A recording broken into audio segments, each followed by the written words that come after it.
Hello, everybody. Today I'm talking about July planetary news. And July, is this kind of strange month.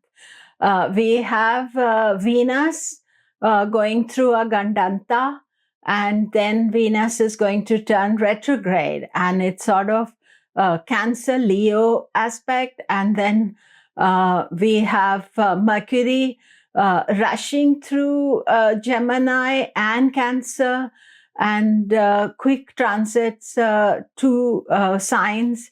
And especially in Gemini, where it should be strong, it is combust as well.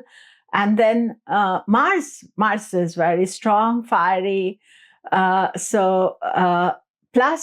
there is extra lunar month. So more about it later. Let us explore.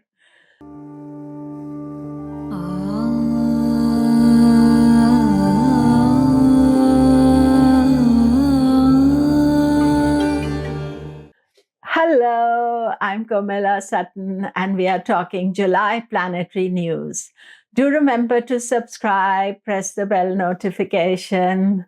So July, as I said earlier, it's a strange month because there's all sorts of things happening, and we will need to navigate it carefully. The first thing to know is that Venus is starting the month in Cancer. On 6th of July, it goes through Gandanta, and then it will retrograde on 22nd of July and still be in Leo. It retrogrades in Leo. So Cancer, start Leo, then next month it'll have another Gandanta and retrograde back into Cancer. So Venus is a bit unsettled, and I already made a video about it. You can listen to it and watch it.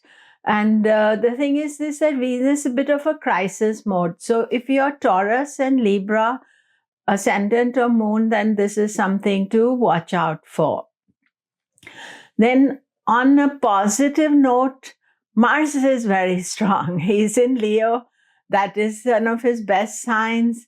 He is in his friend Sun sign. There is no combustion. He's all in charge. Now, Mars being a warrior planet, you have to watch that you are not being over kind of aggressive or angry.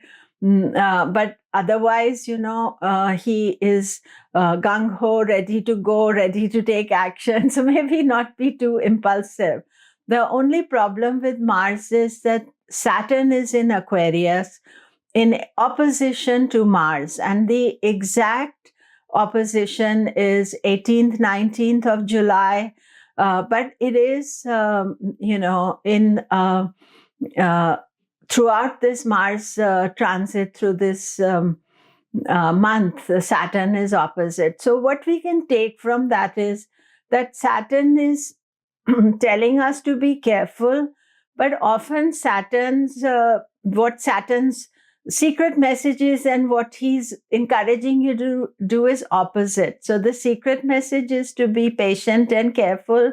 But what happens sometimes is that when Saturn is having a direct aspect on Mars, it is aggravating Mars. So we think instead of being careful, we should act and we should be angry and we should show our power, because obviously Mars is in Leo. So, you should manage these situations. If you are Aries and Scorpio, this affects you, but it also impacts if you are Capricorn, Aquarius, because for you, Mars is opposite and he's encouraging Saturn to be more of a risk taker and do things. So both of them are affecting each other. Mercury is rushing through Gemini, rushing through Cancer.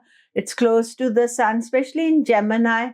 We are not getting the full result of Gemini because Mercury is combust and hidden behind the sun. So there's things that we are not able to express our thinking, our ideas clearly.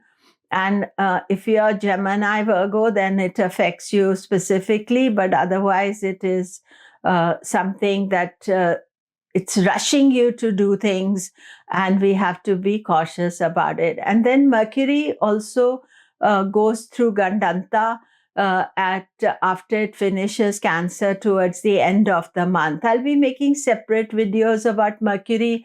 Already Mercury in Gemini videos out there. So Mercury in Cancer, and I'll talk about the Gandanta there. Finally, we have in July and August, Adhika Masa. Adhika means extra, Masa means month. We are going to experience an extra lunar month. And this is like we'll have 2 months of Shravana. Usually July, August, the month is called Shravana. But we have an extra lunar month. And extra lunar month takes place every 2.5 years or so. Because the solar and lunar calendar get out of sync.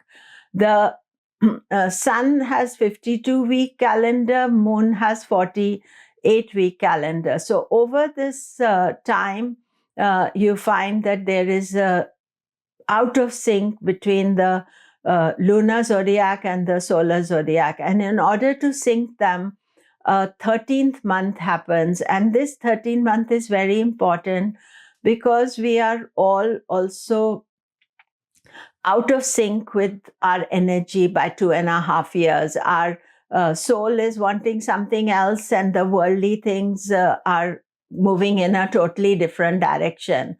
And that out of sync makes us feel out of sorts, and it's a good idea to think about this month as very special to realign yourself. Usually during the Adhika Masa, which is 18th July to 16th of August, no festivals are celebrated, no marriages are done, no special occasions that are things that you want personally. You don't go for a pilgrimage, you don't do a puja, prayer ceremony, where you want to do, say, you are doing something to want something for yourself. So you spend the month in meditation and prayer and doing something spiritual, something good, donation.